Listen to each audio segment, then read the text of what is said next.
What's up, everybody? What's going on, everybody?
Hello, everybody. Good to see you. Guess what? It's Friday. It's time to live stream.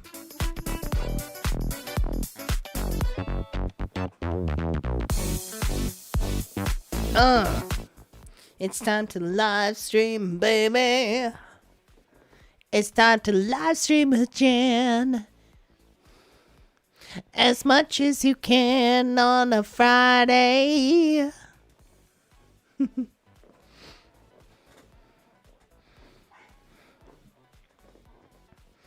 It's time to live stream right now. It's happening right now. Oh yeah. Oh yeah. It's time to live stream with Jan. As much as you fucking can. It's time to live stream with Jan. Man, this live stream is the jam.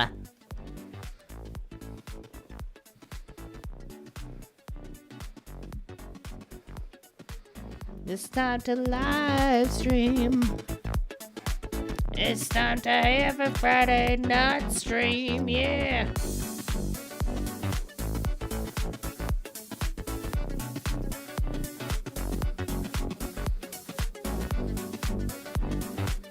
It's time for a Friday night stream.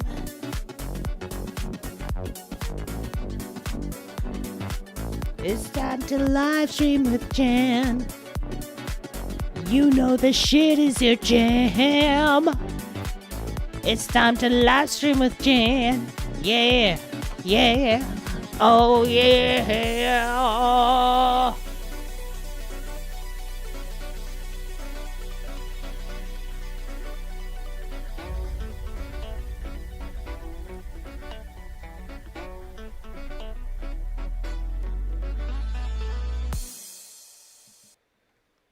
Hello, everybody. Good to see you. I hope you've had a really good week.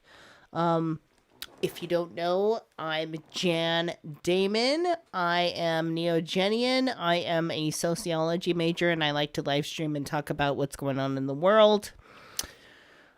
Today, I'm going to be going over the highlights of the debate between Tim Walz and JP Vance. We're not going to watch the whole debate. We're just going to go over like the main highlights. And that's pretty much it. And then we're going to catch up maybe with a little bit of what Tim Waltz is doing. You know, we're actually getting really close to the end of this election season. So for now, most of our live streams are going to be very heavily politically focused. But after the election, I don't think we're going to really talk about politics so much. You know, we're definitely going to talk about them, but not as much. So good to see everybody. Let me see who's in the house. I see MC Heavyset. Good to see you. Cassie B. Hello, honey. Mark Vanderpool, one of our lovely moderators, and I see Cassie, another one of our lovely moderators. So 2 moderators in the house. We got Spectral. Good to see you. All right. We got our main players here. And there's a dog barking outside. I don't know what's going on there.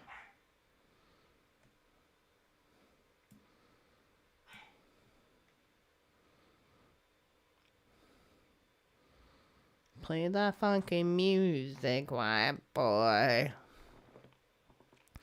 What's a non-binary version of play that funky music?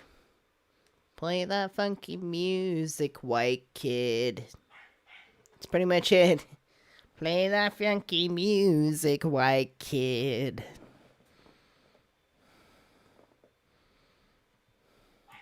I think white kid works. My hair looks fuzzy. What the fuck? It looks like floofy. Probably just because I, took a shower.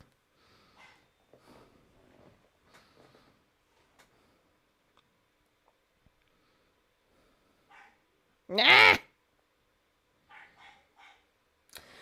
So yes, tonight will be a short stream again, because as you will know, I've said it plenty of times, I am a full-time college student right now. Who's barking? The neighbor. The neighbor's dog is barking. That's what the noise is. I'm trying to yell so they get the hint.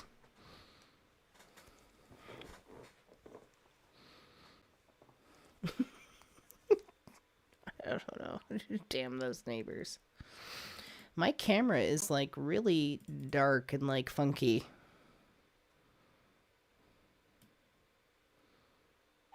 Lighten up that contrast a little bit. It should work. Yeah, it looks a little better. The dog being sassy and needs to chill. It is sassy. That dog wakes me up every fucking morning. At dawn. At dawn. That dog wakes up and like a rooster and wakes me up in the morning. It's I don't even get to sleep in.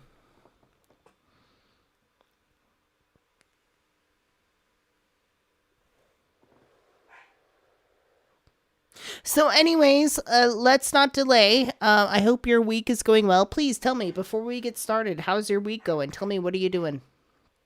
What's going on in your life? What's going on in my life? School. I decided on a university that I want to transfer to finish out my bachelor's degree in sociology. So I'm really excited about that. I'm looking at CSU F, which is California State University of Fullerton. So that's going to be exciting if I can get into that. That's going to be my go-to. Man, that dog really is barking a lot.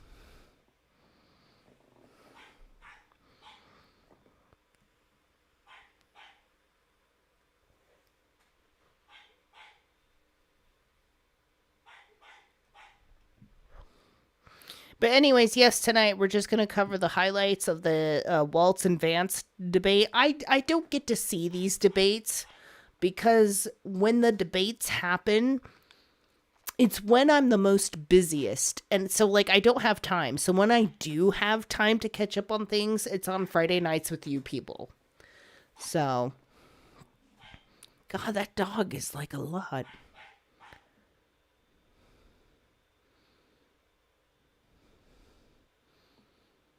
The dog is barking a lot. I don't know if I like it. I don't know if I like the dog barking. I might just yell outside the window right now. Really loud.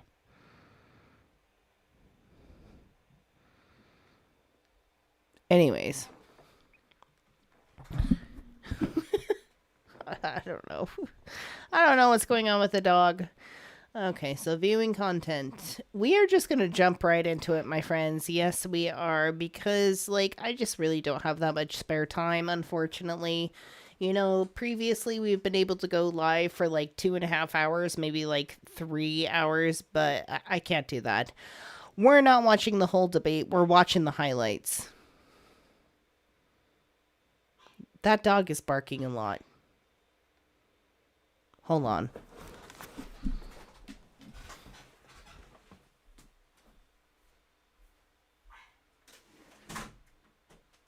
What is going on?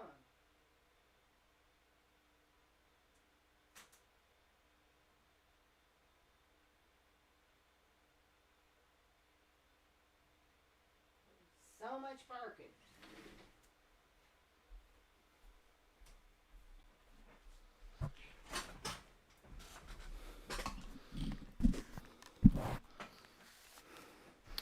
Well, hopefully they put the dog back inside. Otherwise, Jan might be a little cranky.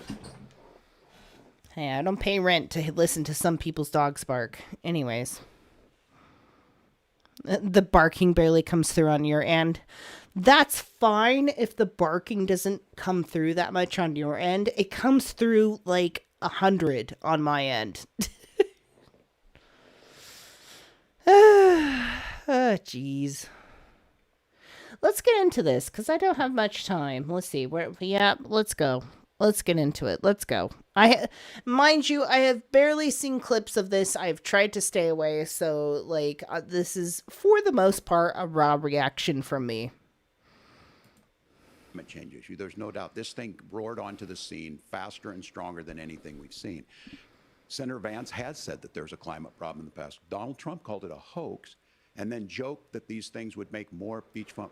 Oh, okay. So we're talking about climate change? No. Okay. I almost feel like I have to watch the whole thing, but not really. Hold on.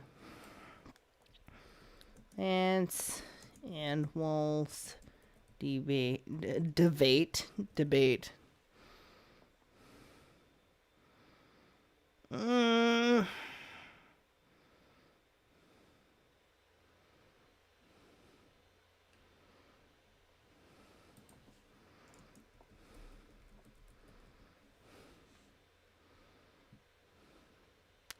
I really don't want to watch the full thing, but I feel like that's kind of like a rough start when we're jumping into like environmental issues. Okay, well, let's just do it.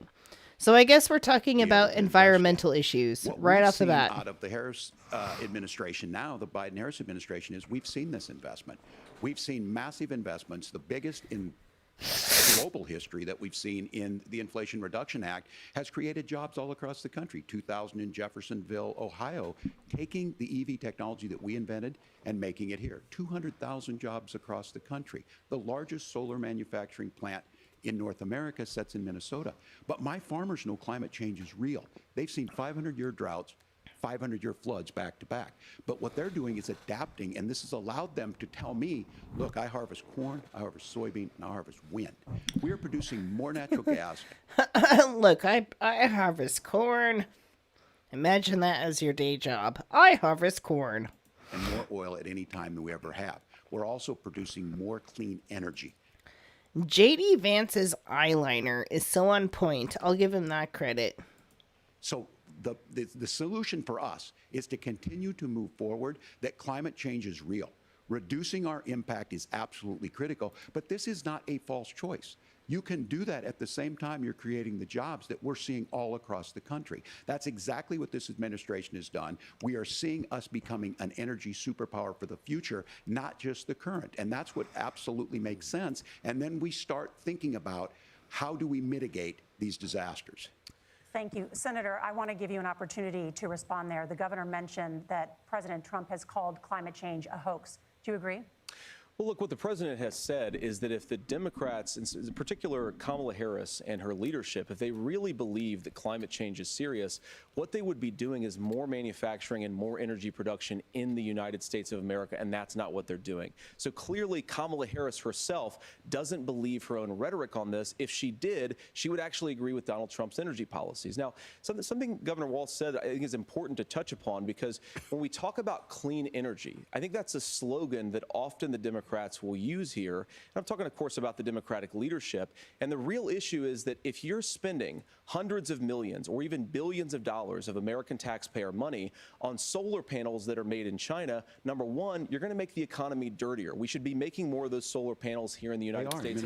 I mean, it's true. We do have this global warming crisis going on, and you can believe in it or not. I really don't give a shit. But, like, it's happening. However, there is a lot of opportunity for capitalism to capitalize on that.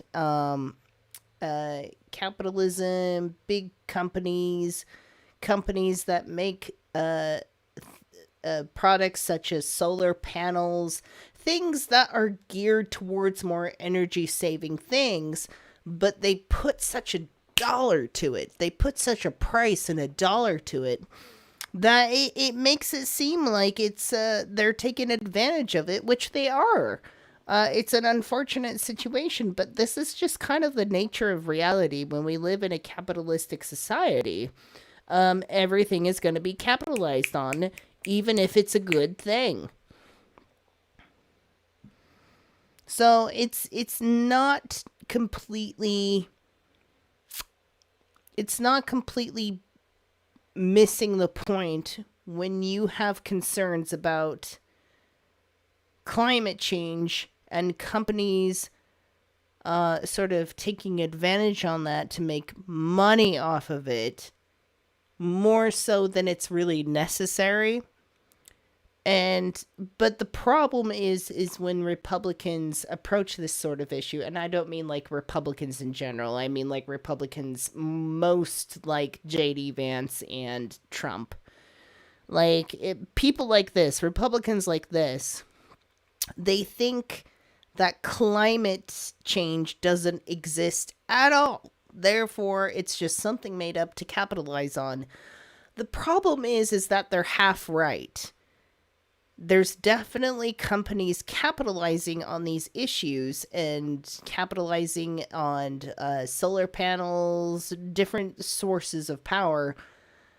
But that doesn't mean that climate change and global warming doesn't exist. That's kind of a little problem there. Hoo-hoo, Susan. Hoo-hoo. Susan is here, another one of our lovely moderators. Of America. Some of them are, Tim, but a lot of them are being made overseas in China, especially the components that go into those solar panels. So if you really want to make the environment cleaner, you've got to invest in more energy production. We haven't built a nuclear facility, I think, one in the past 40 years. Senator. Natural gas, we got to invest more in it. Here's the thing about the conversation with global warming and like what kind of energy sources like we should be utilizing in this sort of like crisis. You start splitting hairs, and not really splitting hairs, like, but you start getting into more specific topics about like is nuclear energy an efficient and rational type of like energy source to like use? Is solar power something that's rational to use? Is what is it? The windmills, like wind power, like is that rational to use? Like, you can't just have a generalized conversation about global warming in general without breaking down, and I don't mean like breaking down the conversation, I mean like breaking down into specifics about like what alternative kind of sources of energy we have. These are conversations that I think are interesting and we should have them in the future, but not currently at this second. Kamala Harris has done the opposite. That's raised energy prices and also meant that we're doing Senator, worse by the climate. Senator, your time is up. The governor has made the point, and I think as a sitting lawmaker, you know that Congress controls the purse strings and any funding. So you have said repeatedly that Donald Trump would, through executive action, solve this. Do you disagree that Congress controls the purse strings and would need to support many of the changes that you would actually want to implement? You have 1 minute. Look, Margaret, first of all, the gross majority. You know, I know you don't want to hear this, because I think JD Vance is like such a piece of shit. Like Vance is such a penis. Like he's literally like a walking penis. But he's not a bad looking guy. I'm gonna give that to him. Like he's not a bad looking guy. You know, it's just if he would just admit to the eyeliner, that would be one thing. But it's like it's a little sad. You know, he had a chance in his life. He had a moment in his life where he could have stuck to his guns. Because remember, originally JD Vance like did not like Trump at all. At all. But he's kind of gone through like an interesting journey in his own personal belief system. We should also get into that later. But I don't, it's so hard not to go off on tangents here. So like, I apologize if I start something and it's an interesting conversation and then I just sort of like put a little stop to it and then like come back to the thing. Let's go. Let's see. Let me back it up a little bit. Congress controls the purse strings and any funding. So you have said repeatedly that Donald Trump would, through executive action, solve this. Do you disagree that Congress controls the purse strings and would need to support many of the changes that you would actually want to implement? You have 1 minute. Look, Margaret, first of all, the gross majority of what we need to do at the southern border is just empowering law enforcement to do their job. I've been to the southern border more than our borders are. Kamala Harris has been, and it's actually heartbreaking because the Border Patrol agents, they just want to be empowered to do their job. Of course, additional resources would help, but most of this is about the president and the vice president empowering our law enforcement to say, if you try to come across the border illegally, you've got to stay in Mexico, you've got to go back through proper channels. Now, Governor Walz brought up the community of Springfield, and he's very worried about the things that I've said in Springfield. Look, in Springfield, Ohio, and in communities all across this country, you've got schools that are overwhelmed, you've got hospitals that are overwhelmed, you have got housing that is totally unaffordable because we brought in. By the way, if you're not able to follow along now we're talking about border issues with Mexico. Millions of illegal immigrants to compete with Americans for scarce homes. The people that I'm most worried about in Springfield, Ohio, are the American citizens who have had their lives destroyed by Kamala Harris's open border. It is a disgrace, Tim. And I actually think, I agree with you. I think you want to solve this problem, but I don't think that Kamala Harris does. Senator, your time is up. Governor, you have 1 minute to respond. Yeah, well, it is law enforcement that asked for the bill. They helped craft it. They're the ones that supported it.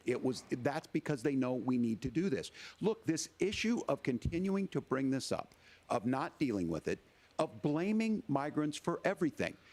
On housing, we could talk a little bit about Wall Street speculators buying up housing and making them less affordable, but it becomes a blame. Look, this bill also gives the money necessary to adjudicate. I agree, it should not take 7 years for an asylum claim to be done. This bill gets it done in 90 days. Then you start to make a difference in this, and you start to adhere to what we know, American principles.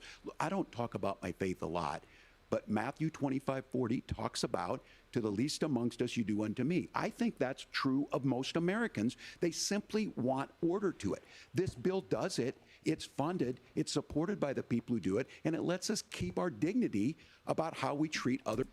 I have to be honest with you all and say that when it comes to border policy, I'm not really that knowledgeable.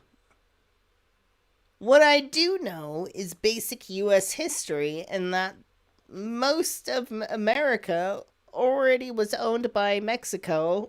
We bought and took that from them, and now we're trying to draw lines. So, I don't know.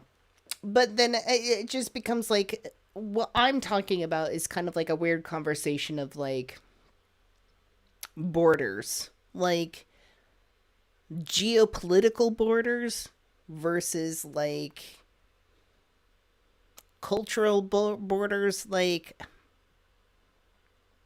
there's a lot of nuance and gray area there, but it's an area that I don't really feel comfortable on giving a lot of opinion on right at this moment. I'm working on it. They're people. Thank you, Governor. And just to clarify for our viewers, Springfield, Ohio does have a large number of Haitian migrants who who have legal status. Oh, here we go about the Haitians. I do know a thing or two about the Haitians. I do know that they very much legally and fairly came here to the U.S. They have established residency in a town in Ohio. And ever since then, there's been rumors, horrible misinformation spread out about them. And a real attack on the ideological culture of Haitians, which is really interesting because, like, if you take a look at Haitians, like, the majority of them are, like, fairly Christian. But they do have their own, like, rooted ideological, takes on life, existence, all of that stuff. So the Haitians do sort of have this rich, ritualistic history in their own sort of practices, in which the only person I can think of to talk about this situation who is like a historical figure that is long dead right now is Maya Deren. Maya Deren is a artist who has made an incredible creative films, black and white films, back in the day when you had to like cut strips and like glue them together and stuff like that. But she was a very good abstract film director and creator, and she had such a love for the Haitian people and the Haitian belief system, the ritualistic part of it, which is weird because you kind of get into this thing which you see a lot throughout history where it's like you have this culture of people that are not white, and they have their own belief system, their own practices, and then suddenly they become Christian on a dime. Well, why? Colonialism? Yeah, totally. So it's kind of like the thing going on with Haitians. But like when I think about people looking upon Haitians currently at this moment, like JD Vance and stuff, when I think about people looking down at them, I just feel like Maya Deren is rolling in her grave because she got to like sit down and get to know Haitian people very well and their root belief system, and had such a love for the way they had a relationship through their belief system with the source of reality, with the mathematical nature of reality, with the divine nature of reality. They formed a dialect with divinity in such a way that she very much poetically describes.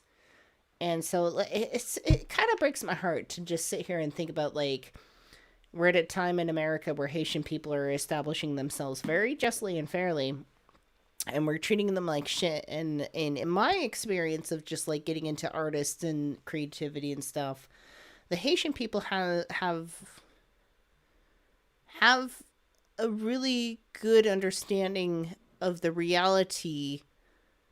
And what I mean by reality is, like, if we're talking in Neogenian terms, they have a good understanding of what reality is, that it's mathematical, that it's mental in nature, it's spiritual in nature. We should also talk about more about that. Like, I would love to sit and share with you like a bunch of works by Maya Deren. She's a very intelligent lady. Obviously she's dead at this point, but Maya Deren, beautiful artist, beautiful filmer, like director, creator of videos, and very much like a sociologist, and she really immersed herself into the beliefs of these people. This, again, getting off on a tangent. Let's get back to this. I apologize. This temporary protected status. Well, Margaret, but Thank you. Senator, we have so much to get to. Margaret, I think it's important We're because going to turn now to the debate, economy. Thank Margaret, you. the rules were that The you guys weren't economy, going to we're- fact check, and since you're fact checking me, I think it's important to say what's actually going on. So there's an application called the He straight up was just like, and this is part of, I've seen this Look, before. This bill also gives the money necessary. Yo, Vance straight up was just like, excuse me, you cannot fact check me. Are you fucking kidding me? What the fuck? Then this isn't a debate. I'm sorry. If there are no moderators who are able to fact check you in a debate, this is no longer a debate. This is a theatrical display of your beliefs. Matthew 25:40 talks about, to the least amongst us you do unto me. I think that's true of most Americans. They simply want order to it. This bill does it. It's funded. It's supported by the people who do it. And it lets us keep our dignity about how we treat other people.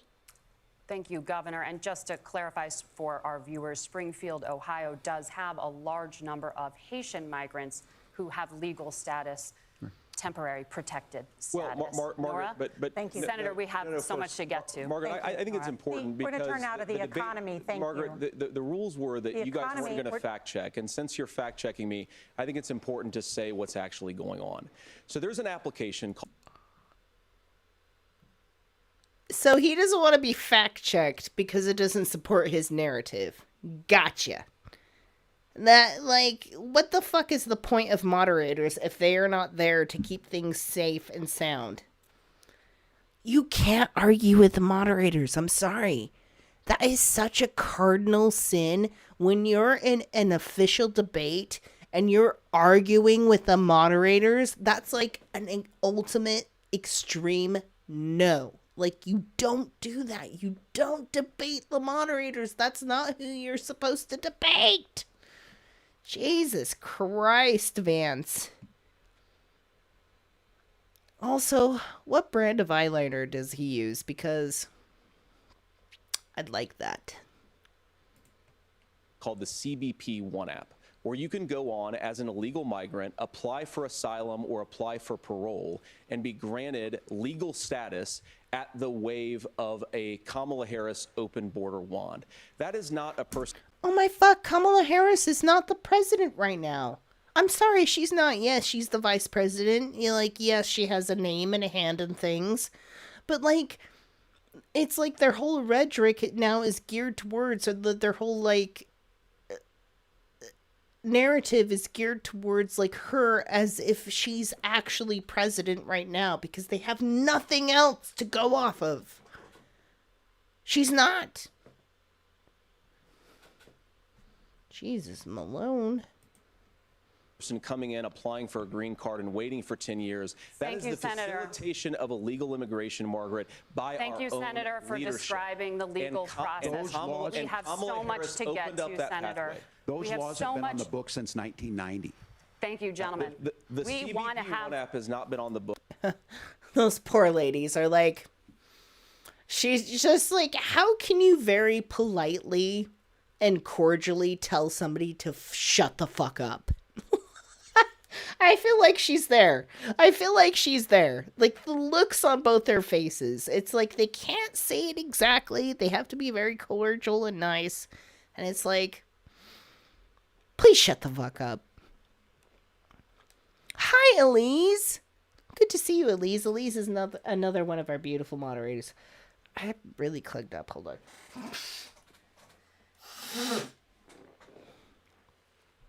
I get really clogged up. Hi, Laura. Happy birthday, Laura. I know your birthday was like a while ago, but still, happy birthday. Anyways. Books. It's since 1990. It's something that Kamala Harris created, Margaret. Gentlemen, the audience can't hear you because your mics are cut. We have so much. Oh my God, they cut the mics. Seriously? Which we want to get to. Thank you for explaining the legal process. But right now, I want to talk about personal qualifications. The vice president is often the last voice the president hears before making consequential decisions. We want to ask you about your leadership qualities. Governor Walz, you said you were in Hong Kong during the deadly Tiananmen Square protests in the spring of 1989. But Minnesota Public Radio and other media outlets are reporting that you actually didn't travel to Asia until August of that year. Can you explain that discrepancy? You have 2 minutes. Well, and to the folks out there who didn't get at the top of this, look, I grew up in small rural Nebraska, town of 400, town that you rode your bike with your buddies till the streetlights come on, and I'm proud of that service. I joined the National Guard at 17, worked on family farms, and then I used the GI Bill to become a teacher, passionate about it, a young teacher. My first year out, I got the opportunity in the summer of '89 to travel to China.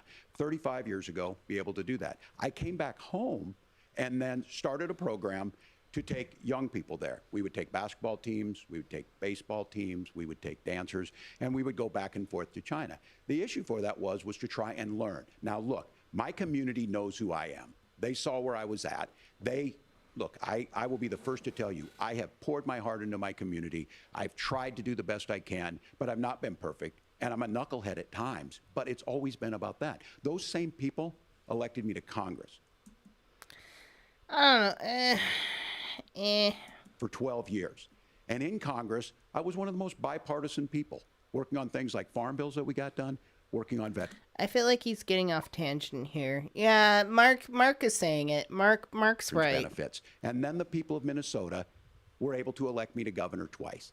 So look, my commitment has been from the beginning to make sure that I'm there for the people, to make sure that I get this right. I will say more than anything. Many times I will talk a lot. I will get caught up in the rhetoric. But being there, the impact it made, the difference it made in my life, I learned a lot about China. I hear the critiques of this. I would make the case that Donald Trump should have come on one of those trips with us. I guarantee you he wouldn't be praising Xi Jinping about COVID. And I guarantee you he wouldn't start a trade war that he ends up losing. So this is about trying to understand the world. It's about trying to... The conversation of when it comes to the relationships between America and China is tedious as at best. And to be frank, I don't really have much knowledge as I would like to on that. But I do have enough knowledge to say that China's dealing with the COVID incident was thorough, but it was not that great. I don't know. I don't have anything else to add to that, so like let's ignore what I just said just now about China and let's move on. Do the best you can for your community, and then it's putting yourself out there and letting your folks understand what it is. My commitment, whether it be through teaching, which I was good at, or whether it was being a good soldier or was being a good member of Congress, those are the things that I think are the values that people care about. Governor, just to follow up on that, the question was, can you explain the discrepancy? Just, all I said on this was I got there that summer and misspoke on this, so I will just... Not good, not good, yeah, not good, Waltz. I wasn't, buddy, I love you, I love Waltz, but I'm not sure about that response. So I was in Hong Kong and China during the democracy protests went in. And from that, I learned a lot of what needed to be in governance. Thank you, Governor. Senator Vance, in 2016, you called your running mate Donald Trump unfit for the nation's highest office, and you said he could be America's Hitler. I know you've been asked many times, and you've said you regret those comments and explained you then His facial expression. Voted for Donald Trump in 2020. But the Washington Post reported new messages last week in which you also disparaged Trump's economic record while he was president, writing to someone in 2020, quote, Trump thoroughly failed to deliver his economic populism. You're now his running mate, and you've shifted many of your policy stances to align with his. If you become vice president, why should Americans trust that you will give Donald Trump the advice he needs to hear and not just the advice he wants to hear? You have 2 minutes. Well, first of all, Margaret, because I've always been open. And sometimes, of course, I've disagreed with the president, but I've also been extremely open about the fact that I was wrong about Donald Trump. I was wrong, first of all, because I believed some of the media stories that turned out to be dishonest fabrications of his record. But most importantly, Donald Trump delivered for the American people. Rising wages.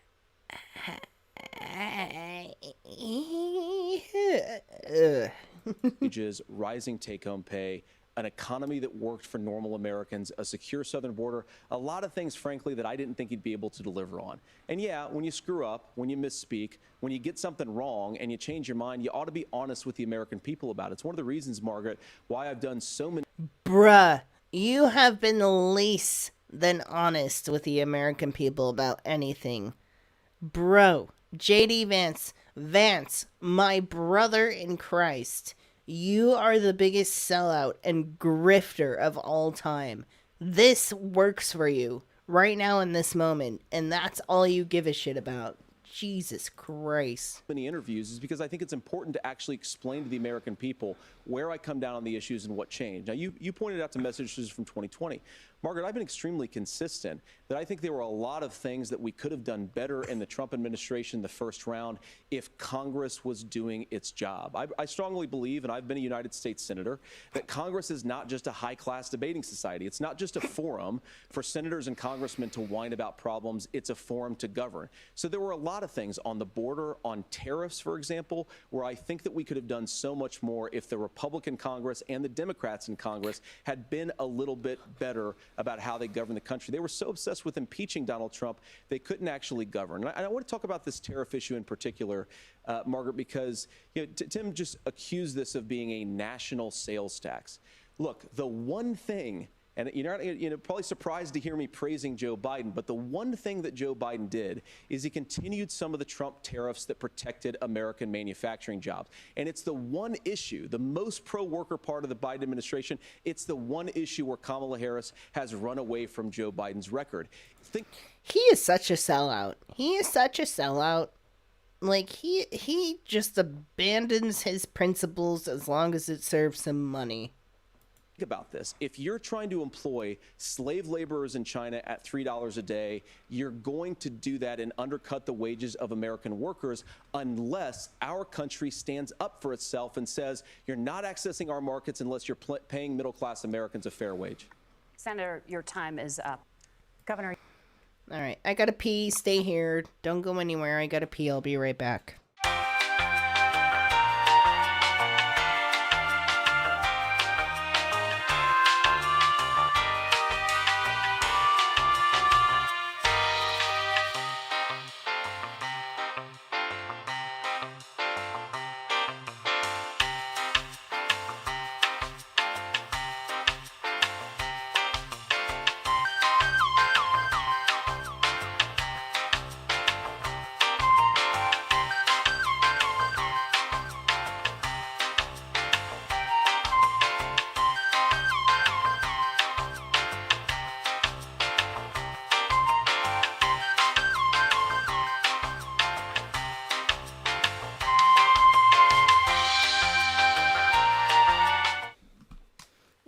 Okay. You have 2 minutes. Well, I think all the parents watching tonight, this is your biggest nightmare. Look, I got a 17-year-old, and he witnessed a shooting at a community center playing volleyball. Those things don't leave you. As a member of Congress, I sat in my office surrounded by dozens of the Sandy Hook parents, and they were looking at my 7-year-old picture on the wall. Their 7-year-old were dead, and they were asking us to do something. And look, I'm a hunter. I own firearms. The vice president is. We understand that the Second Amendment is there, but our first responsibility is to our kids to figure this out. In Minnesota, we've enacted enhanced red flag laws, enhanced background checks, and we can start to get data. But here's the problem. I mean, ultimately, my opinion on guns and gun ownership is completely separate from, like, whatever is considered Neogenian. But, like, in my personal opinion, like, there's a huge line and difference between guns that are, like, made for utility purposes and, like, guns that are quite literally just made to kill people. And when it comes to just taking out people, I highly disagree. But if you're talking about, like, a farmer, like, on a ranch, or, like, a rancher or a farmer or something who needs to keep, like, coyotes, like, off their property, like, sure, have a shotgun or something like that. But, like, there are a lot of reasons not to have a gun, okay? And I just don't think they're necessary overall, unless, like, you need them for utility reasons, such as it, like, you are a farmer, or, like, you're a rancher, or something like that. If we really want to solve this, we've got folks that won't allow research to be even done on gun violence. And this idea that we should just live with it, and here's what I do think, that this is a good start to the conversation. I 100% believe that Senator Vance hates it when these kids, it's abhorrent and it breaks your heart. I agree with that. But that's not far enough when we know there are things that work. I've spent time in Finland and seen some Finnish schools. They don't have this happen, even though they have a high gun ownership rate in the country. There are reasonable things that we can do to make a difference. It's not infringing on your Second Amendment. And the idea to have some of these weapons out there, it just doesn't make any sense. Kamala Harris, as an attorney general, worked on this issue. She knows that it's there. No one's trying to scaremonger and say we're taking your guns, but I ask all of you out there, do you want your schools hardened to look like a fort? Is that what we have to go? When we know there's countries around the world that their children aren't practicing these types of drills. They're being kids. We owe it to them to get a fix. These are things that shouldn't be that difficult. You can still keep your firearms, and we can make a difference. We have to. If you're listening tonight, this breaks your heart. Senator. Tim, first of all, I didn't know that your 17-year-old witnessed a shooting. I'm sorry about that, and I hope that he's doing okay. Christ have mercy. It is awful.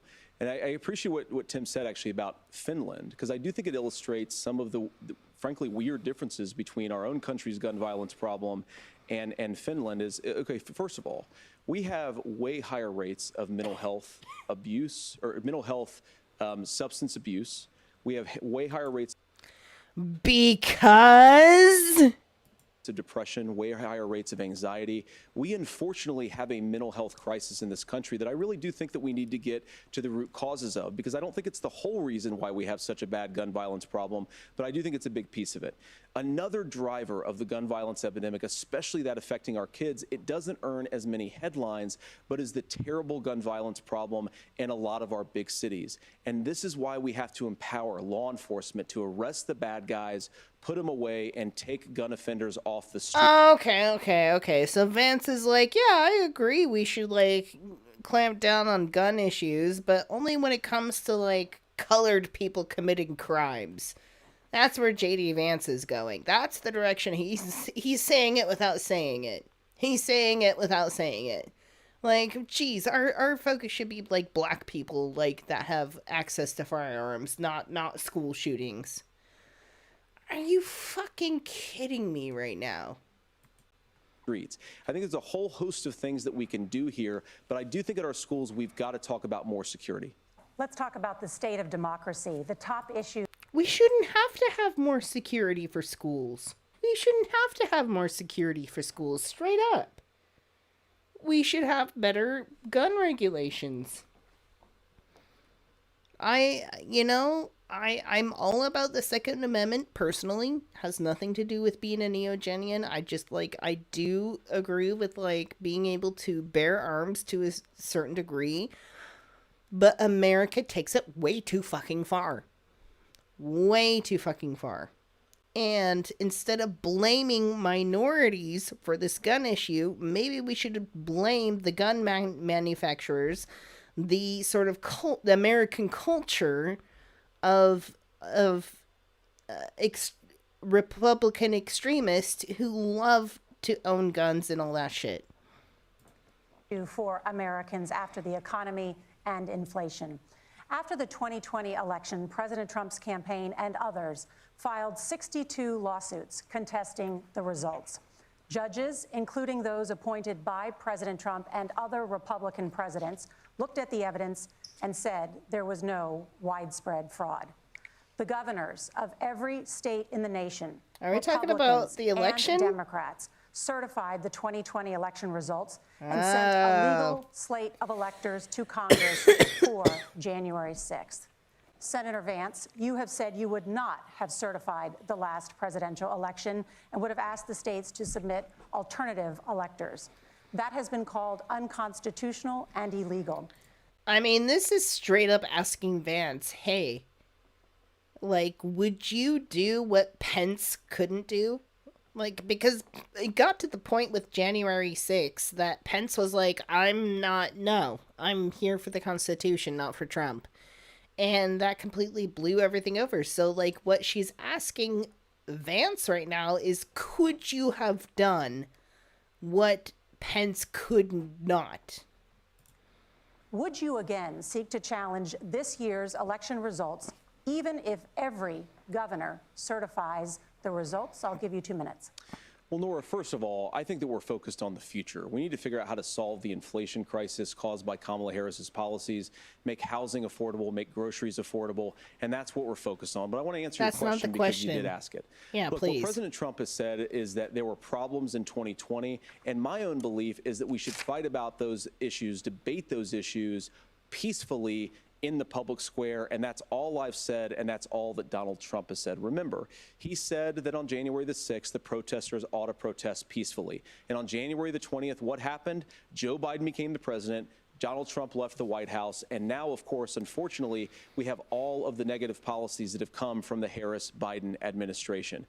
I believe that we actually do have a threat to democracy in this country, but unfortunately, it's not the threat to democracy that Kamala Harris and Tim Walz want to talk about. It is the threat of censorship. It's Americans casting aside lifelong friendships because of disagreements over politics. It's big technology companies silencing their fellow citizens. And it's Kamala Harris saying that rather than debate and persuade her fellow Americans, she'd like to censor people who engage in misinformation.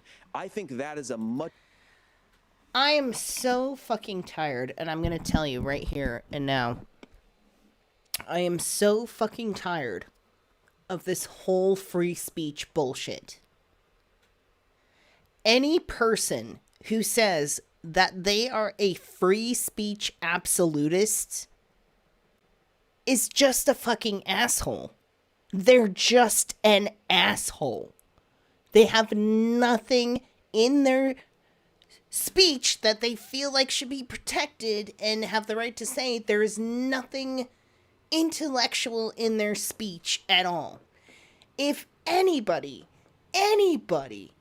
tells you that they are a free speech absolutist, you can be guaranteed for fucking sure what they really mean is, I'm an asshole, I say asshole shit, and I don't want any what is it? Oh, Jesus Christ. Consequences for that. I'm an asshole. I say asshole shit. And I don't think I should have any consequences of anything I say. That's what free speech absolutism is.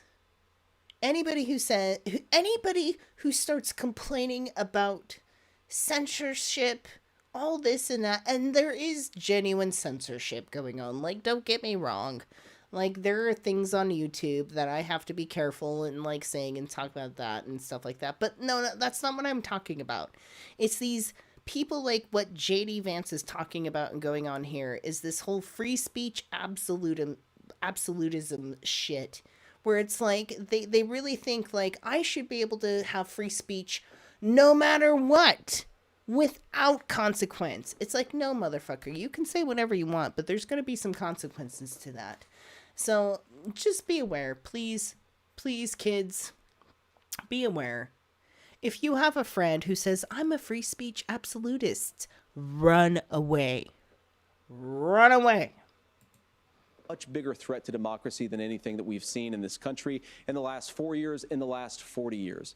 Now, I'm really proud, especially given that I was raised by two lifelong blue-collar Democrats, to have the endorsement of Bobby Kennedy Jr. and Tulsi Gabbard, lifelong leaders in the Democratic coalition. And of course, they don't agree with me and Donald Trump on every issue. We don't have to agree on every issue, but we're united behind a basic American First Amendment principle that we ought to debate our differences. We ought to argue about them. We ought to try to persuade our fellow Americans. Kamala Harris is engaged in censorship at an industrial scale. She did it during COVID. She's done it over a number of other issues. And that, to me, is a much bigger threat to democracy than what Donald Trump said when he said that protesters should peacefully protest on January the 6th. Governor? He did not say protesters should peacefully protest on January 6th. That's not what he said. He told the people directly who wanted to, like, create an insurrection, like, I love you, you're special, all of that stuff. Literally, I love you, you're special. Well, I've enjoyed tonight's debate, and I think there was a lot of commonality here. And I'm sympathetic to misspeaking on things, and I think I might have with the senator. Me too, man. There's one though that this one is troubling to me, and I say that because I think we need to tell the story. Donald Trump refused to acknowledge this, and the fact is that I don't think we can be the frog in the pot and let the boiling water go up. He was very clear. I mean, he lost this election, and he said he didn't. 140 police officers were beaten at the Capitol that day. Some with the American flag, several later died. And it wasn't just in there. In Minnesota, a group gathered on the state capitol grounds in St. Paul and said, we're marching to the governor's residence and there may be casualties. The only person there was my son and his dog, who was rushed out crying by state police. That issue, and Mike Pence standing there as they were chanting, hang Mike Pence. Mike Pence made the right decision. So, Senator, it was adjudicated over and over and over. I worked with kids long enough to know, and I said as a football coach, sometimes you really want to win, but the democracy is bigger than winning an election. You shake hands, and then you try and do everything you can to help the other side win. That's what was at stake here. Now, the thing I'm most concerned about is the idea that imprisoning your political opponents, already laying the groundwork for people not accepting this. And a president's words matter. A president's words matter. People hear that. So I think this issue of settling our differences at the ballot box, shaking hands when we lose, being honest about it, but to deny what happened on January 6th, the first time in American history. Yeah, I'm so tired of this shit. I'm so tired of these assholes like Vance, like thinking like, oh, it was just like a simple like protest and stuff. No, it wasn't. It was a whole fucking insurrection. Are you kidding me? This shit has never happened in the history of the United States.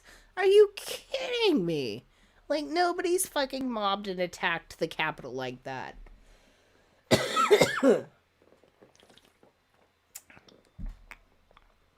Vance is just gaslighting and in complete denial.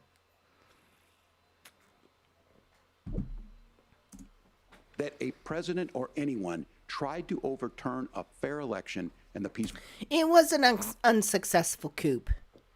Mark is right. It was an unsuccessful coup. And during the January 6th insurrection and like the whole attempted coup and things like that, I remember my biggest thoughts were towards people who, not necessarily Neogenians per se, but for people who want to grab their pitchforks and grab their torches and storm the Capitol and demand change. That's what happens. You can do that, but the military is going to come in. You're going to get taken over and you're going to get put to prison. Look at all those people that, like, it's just, ideally, we want cathartically that grab your pitchfork, grab your torch, storm the Capitol, demand changes, like all this stuff. It's not a realistic thing. It really isn't. And I know that sucks. And I know it's hard, and I know you're thinking, like, the only way to make change is to, like, grab your pitchforks and torches and, like, storm the Capitol.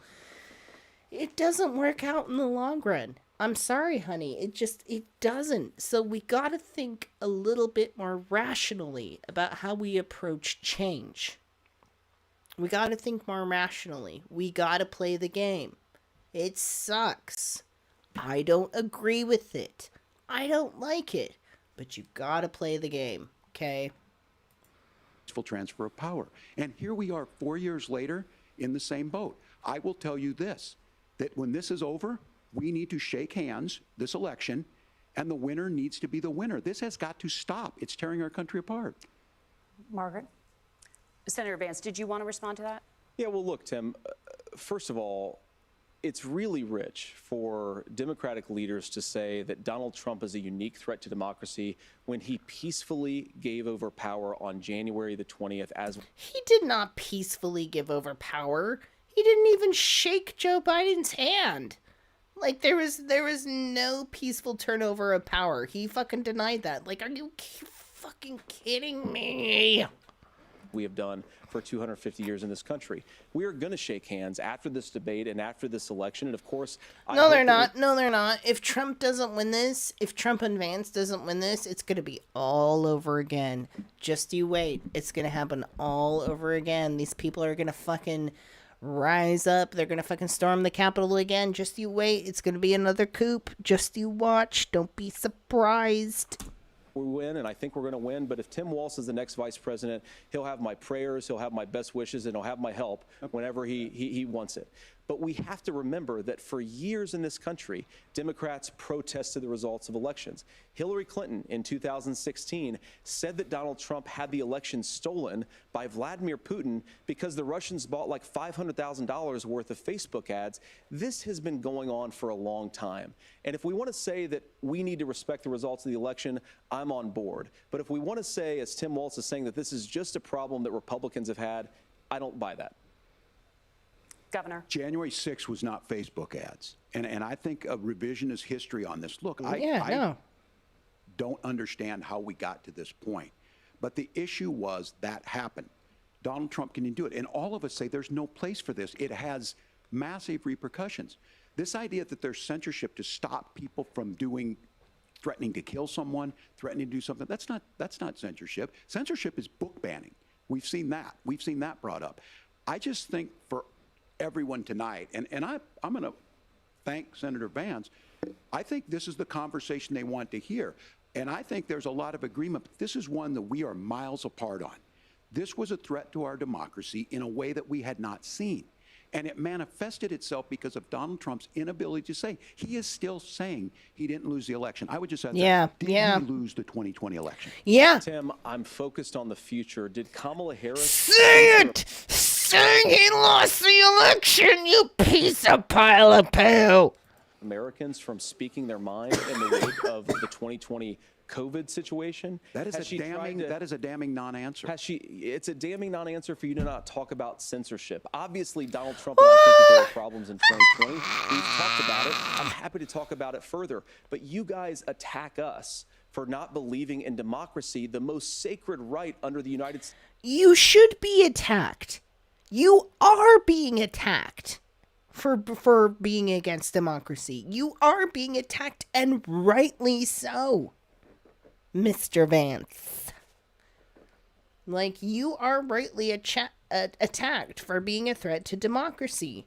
I mean, for God's sakes, look at your eyeliner. States democracy is the First Amendment. You yourself have said there's no First Amendment right to misinformation. Kamala Harris wants to use the power of government and big tech to silence people from speaking their minds. That is a threat to democracy that will long... Yeah, all these free speech absolutists and these people like Vance who complain about censorship and that, they just want to have the freedom to, like, be damaging, to be negative, to damage other people, to dehumanize other people. They don't give a shit about anything else. It's not about preserving freedom of speech. It's about preserving their right to be a dehumanizing, violent piece of shit. Outlive this present political moment. I would like Democrats and God, I hate his beard. Republicans to both reject censorship. Let's persuade one another. Let's argue about ideas, and then let's come together afterwards. This isn't even anything about this. He was asked directly, like, do you think Trump, like, actually lost that election or not? He couldn't give a straight answer. And then he fucking, exactly as Mark said, moved the goalpost. This is why, I'm going to tell you what, my friends. After the election happens, our live streams are not going to be so politically focused, right? Like, this just happens to be the shit that's going on now. But, like, after this election happens, we're not going to be so politically focused. But, like, for now, it's like, this is what we have to deal with, is Vance and his beard and his eyeliner. You can't yell fire in a crowded theater. That's the test. That's the Supreme Court test. Tim, fire in a crowded theater. You guys wanted to kick people off of Facebook for saying that toddlers shouldn't wear masks. Senator, the governor does have the floor. Fire. Oh, I'm sorry. Who wanted to kick people off of Facebook? Well, that is the most atrocity to free speech of all. For God forbid you get kicked off of Facebook. In a crowded theater, that is criticizing the policies of the government, which is the right of every American. Senator, the governor does have the floor for 1 minute to Please. respond to you. Yeah, well, I don't run Facebook. What I do know is I see a candidate out there who refused, and now again, and this, I'm pretty shocked by this. He lost the election. This is not a debate. It's not anything anywhere other than in Donald Trump's world. Because look, when Mike Pence made that decision to certify that election, that's why Mike Pence isn't on this stage. What I'm concerned about is, where is the firewall with Donald Trump? Where is the firewall if he knows he could do anything, including taking an election, and his vice president's not going to stand to it? That's what we're asking you, America. Will you stand up? Will you keep your oath of office, even if the president doesn't? And I think Kamala Harris would agree. She wouldn't have picked me if she didn't think I would do that, because of course that's what we would do. So America, I think you've got a really clear choice on this election of who's going to honor that democracy and who's going to honor Donald Trump. Governor, your time is up. No, he's absolutely right. You got to sit down and think about like who's honoring democracy and who's honoring Donald Trump. And I feel like this is what this voting comes down to this day and age. It's less about like whether or not Kamala is fit or not, and it's the election is more based on how much you like Donald Trump or not. You're either for democracy or you're for Donald Trump. And unfortunately, even if Donald Trump doesn't win this election, you're still going to see an astonishing like percentage of people still voting for him. And it's going to slap you in the face. I remember that watching, when President Biden won last election. God, it seems like yesterday for some reason. Like 2020 seems like yesterday still. But like when that happened, I still looked at the amount of people who voted for Trump, and it was astonishing. It was nearly half of America. Okay? I don't want to be the bearer of bad news. I don't want to be the person who's like super negative all the time and stuff like that. But when it comes to the world and America and like what people think, it's bad. It's so bad. Like, it's really bad. Like, America is really bad. The government is really bad. We are so close to, we're basically in fascism, but we're so close to being like a purely fascist government right now. Like, it's insane. It's absolutely insane. So, we got a lot to look at for the rest of the election. Luckily, we're in October and we are nearing it soon, so we'll see how this goes. But hopefully, we'll get to a point where we won't have to be so political anymore, and we can cover something else. Let's have a palate cleanser. Let's have a palate cleanser and look at Mudang. Does anybody know about Mudang? Raise your hand if you know about Mudang. No, that's not Mudang. So Mudang is this viral, it's a pygmy hippopotamus, but it's a baby. And she's taking the world by storm right now because she's so cute. So let's just watch a little bit of the, what I like to call the water potato. Water potato. No, I don't want to watch that. YouTube. Let's go to Mudang. Well, Thai hippo sensation Mood.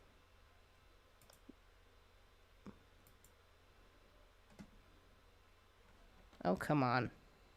What in the world? Is it trying to connect to my TV?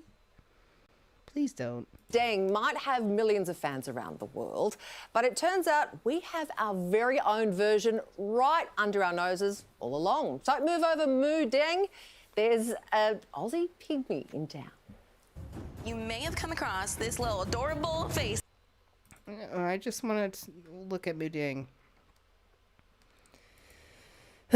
She's quickly become an internet sensation. These days, Muding, the baby pygmy hippopotamus, seems to be everywhere. She is so adorable. Across social media and websites, the meme of the moment. And so we're in Thailand. She's this way. Seeking out this unlikely superstar in the flesh. All of it. The rolls, the It's cheeks. a potato. It's a potato. She's cute. Most of the time I just see them on the internet. It makes me a little bit like, wow, it looks unreal that I get to see them with my own very eyes. To see the curvy it girl, who at 2 months old has become the call sign for a world need. So Muding in Taiwanese like translates to bouncy pork. Distraction and finding it cute, moist, and unbothered. Whether she walks, eats, plays around, anything Muding does gets a reaction. Muding fever started just after she was born, when the zoo uploaded the first image. I just want like regular Muding. I don't want like a whole. I just want to look at the Muding.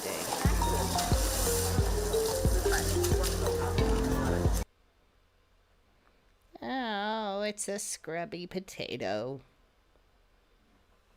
Yeah, so I guess there's hippos, like big hippos, but then there's like pygmy hippos. They're like smaller hippos, and so she's like a brand new baby. I think it's precious. It's tomato. She's a water potato. A water potato.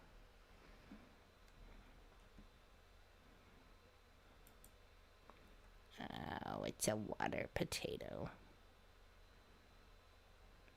They're cute when they're adults, too.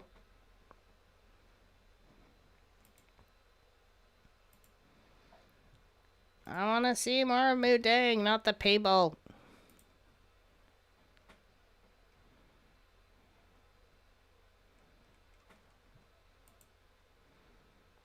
What was this? Like 9 years ago? But this is kind of like Muding. Oh. Of flora and tap on our pygmy hippos.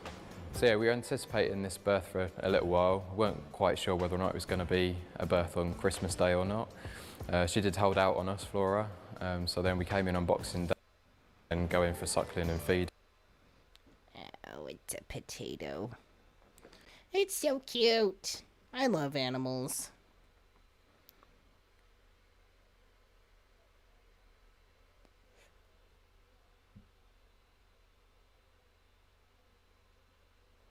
Oh. I love their little, like, flippity-flappity ears.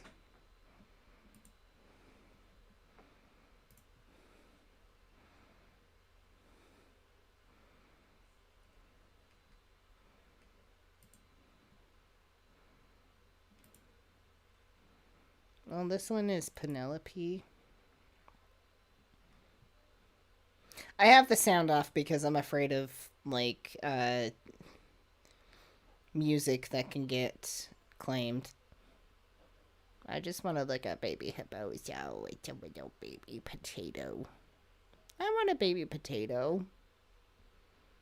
It's a water potato. I like to call geese water turkeys.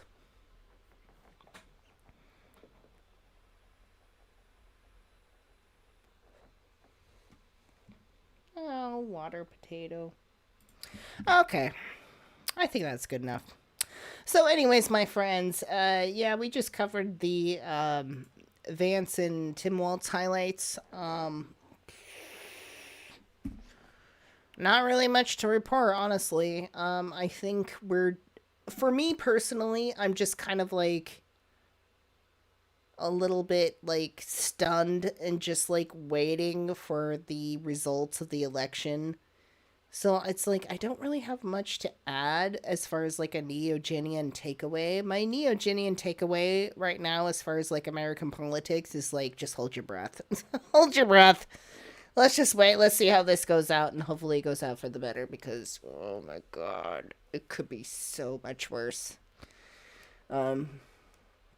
Anyways, my friends, please have a good weekend. Take care of yourselves. And we will see you next Friday. And thank you so much to our beautiful moderators, Imaginista, Elise. Imaginista is Elise, by the way. I say both names. Anyways, we got Mark and Susan was here and Cassie was here. Good to see you all. And yeah, like I said, have a good weekend.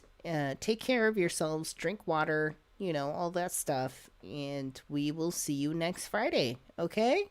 Okay? Okay. Good night. Good night. I love you. Bye-bye. Mwah.